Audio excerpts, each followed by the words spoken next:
The moment my grandmother's painting sold for $8 million at Sotheby's, my phone exploded with messages. I silenced it, watching from the back of the auction room as art collectors and critics whispered excitedly about the rediscovered masterpiece by Elizabeth Morgan, the once forgotten female artist now experiencing a posthumous renaissance. None of them knew I was her granddaughter, or that the painting had been hanging in my childhood bedroom for 30 years.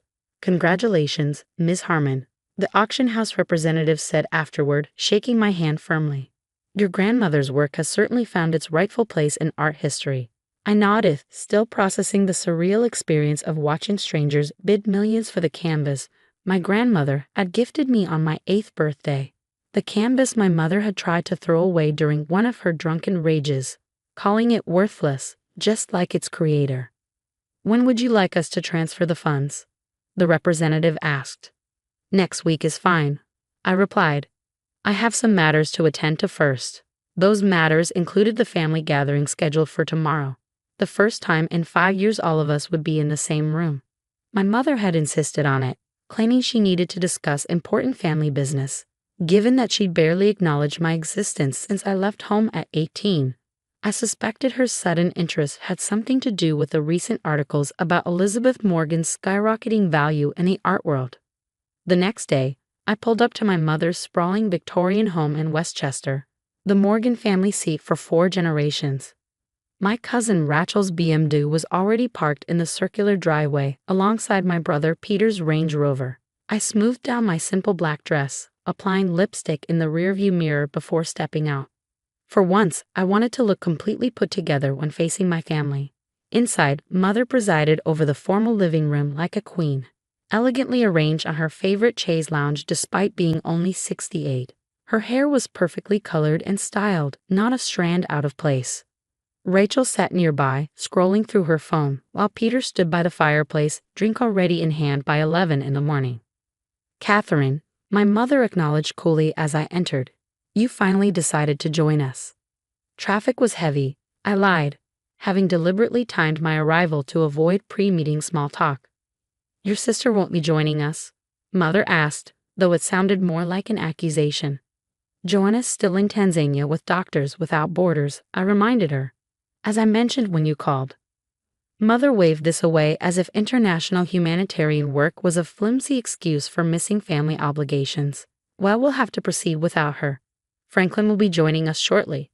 Franklin Whitmore had been my mother's lawyer since before I was born. His arrival confirmed my suspicions that this family meeting had financial implications. Rachel finally looked up from her phone, her expression animated for the first time. "Is this about grandmother's paintings?" I saw the Sotheby's auction results. $8 million. She turned to me with a smile that didn't reach her eyes. "You must be thrilled, Catherine. How lucky that you had that painting all these years." "Luck had nothing to do with it," I replied evenly. "Grandmother gave it to me." "Yes, before anyone knew what those paintings would be worth," Peter interjected, swirling the amber liquid in his glass. "If she'd known, I doubt she would have handed it to an 8-year-old. I bit back a retort as Franklin entered the room, briefcase in hand. After perfunctory greetings, he settled into an armchair and opened his case. "As you all know, my mother began. My mother, Elizabeth Morgan, has recently become rather commercially valuable in the art world. This unexpected development has created certain complications regarding family assets." "There are no complications," I said quietly. "Grandmother gave me that painting as a gift. I have the letter she wrote with it." "A letter that conveniently appeared just as her work started gaining recognition," Peter muttered. "Catherine," Mother continued as if I hadn't spoken, "we all know my relationship with my mother was strained, but that doesn't change the fact that her work represents our family legacy. Franklin has prepared documents establishing a family trust for all of Elizabeth Morgan's remaining works and the proceeds from their sales." Franklin began distributing folders. The Morgan Family Art Trust would manage all known works by Elizabeth Morgan, with profits distributed equally among all direct descendants. This would include the proceeds from the recent Sotheby's sale.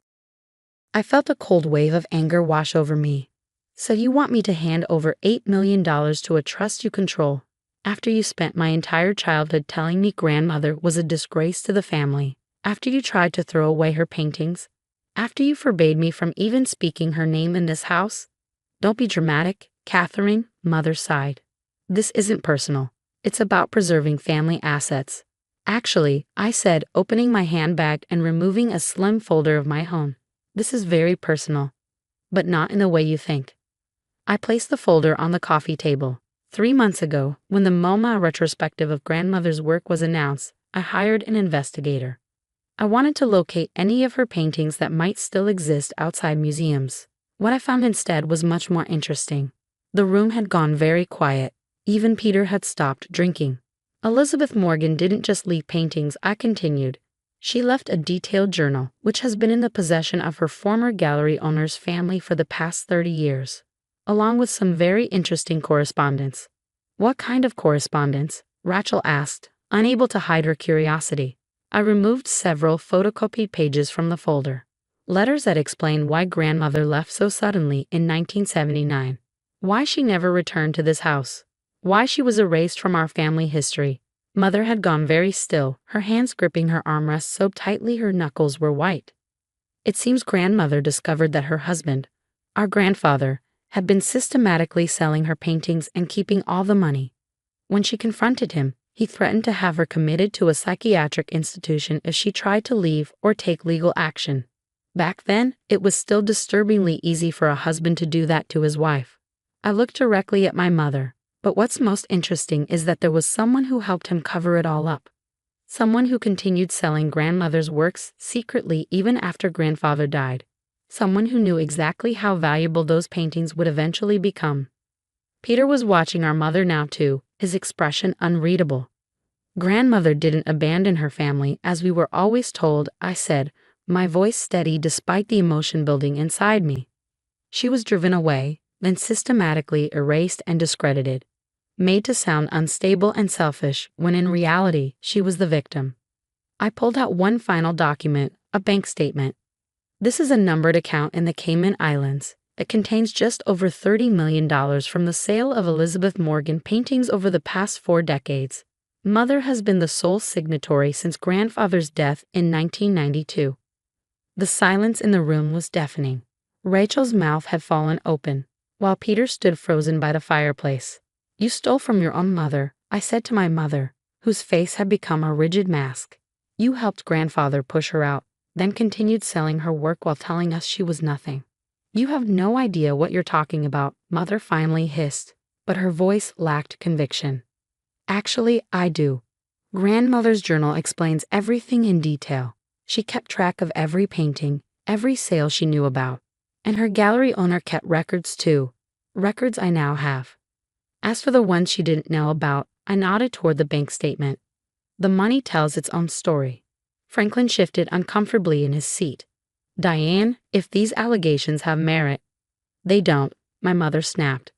Catherine has always had an overactive imagination, just like her grandmother. I smiled thinly. The New York Times doesn't think so.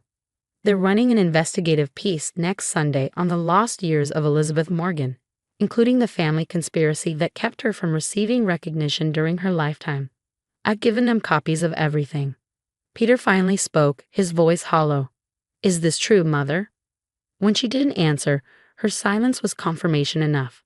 There won't be a family trust, I said, standing up. The painting was mine to sell. The 7 remaining paintings in grandmother's studio apartment, which she left specifically to me in her will, the will you told me didn't exist, are also mine. As for grandmother's estate and the proceeds from the sales you conducted illegally over the years, I glanced at Franklin, who looked increasingly distressed. I suggest you consult with a criminal attorney. Art fraud across state lines is a federal offense. You would do this to your own mother? Mother asked, finding her voice at last. I'm not doing anything to you, I replied calmly. I'm simply revealing the truth you've hidden from all of us for decades. As I turned to leave, Rachel called after me. Catherine, wait. What happens now? To the family? I paused at the doorway, considering her question. Rachel and Peter had been shaped by the same toxic family dynamics I had escaped. They hadn't known the truth either. That depends on all of you, I said finally.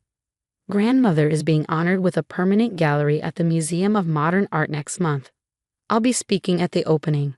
You're welcome to attend, to hear about who she really was, not the version of her we were taught to despise. I left them sitting in stunned silence, the weight of decades of family secrets hanging in the air between them. Outside, the spring air felt cleansing against my skin. For the first time in my life, I felt truly free of the Morgan family legacy, not the legacy of paintings and wealth that my mother had coveted, but the legacy of lies and silence that had shaped all our lives. 3 weeks later, I stood at the podium in the Elizabeth Morgan Gallery at MoMA, looking out at the assembled crowd of art critics, collectors, and museum patrons. To my surprise, in the back row sat Peter and Rachel, their expressions solemn but attentive. My mother was notably absent. Last I'd heard, she was consulting with lawyers about the impending investigation. Elizabeth Morgan painted truth as she saw it. I began, gesturing to the vibrant canvases surrounding us. In an era when women were expected to be decorative and agreeable, she created art that was challenging and profound. She paid a heavy price for that authenticity, losing her family, her home, and for many years, her rightful place in the art world. I paused, making eye contact with my siblings at the back of the room. But the truth, once buried, has a way of resurfacing. Like these paintings that spent decades in storage or hanging unrecognized on walls, Elizabeth Morgan's story has finally emerged into the light, and with it comes an opportunity for healing, for reconciliation, and for justice delayed but not denied. After the ceremony, Peter approached me hesitantly, Rachel trailing behind him. "Your speech was beautiful," my sister said softly. "I wish I had known her." "So do I replied. It was the first genuine moment we'd shared in years. Peter cleared his throat. "I've been thinking about what you said, about the truth having a way of resurfacing." He looked uncomfortable but determined. "There are some papers in Father's study, correspondence between him and Mother about grandmother. Things I found years ago but didn't understand at the time. You should have them." I studied my brother's face, seeing something new there, perhaps the beginning of honesty. "Thank you, Peter." "What will happen to Mother?" Rachel asked, her voice low. "That's up to the authorities now," I said, "and to her, whether she finally tells the truth or continues to deny it." Later that evening, I sat alone in my apartment, surrounded by my grandmother's paintings, vibrant, challenging works that had finally found the recognition they deserved. On my coffee table lay the journal I'd recovered, filled with Elizabeth Morgan's thoughts, fears, and unwavering commitment to her art despite everything it cost her. On the final page, she'd written words that had become my mantra throughout this ordeal. "The truth is never truly lost. It waits, patient as paint drying on canvas, for someone brave enough to see it." I had seen it. After decades of family secrets and lies, I had finally uncovered the truth about my grandmother, and about myself. I was Elizabeth Morgan's granddaughter, not just in blood, but in spirit, and like her, I had found the courage to stand in my truth, regardless of the cost. The phone rang, startling me from my thoughts. The caller ID showed an unfamiliar number with a Westchester area code. "Catherine?" My mother's voice sounded different, smaller somehow, without its usual imperial certainty. "We need to talk." I took a deep breath, looking at my grandmother's self-portrait watching me from across the room, her eyes fierce and knowing, her posture unyielding. "Yes," I said finally, "I think we do." Whether this conversation would bring healing or more pain remained to be seen, but at least it would begin with truth. After a lifetime of silence that felt like a masterpiece in itself,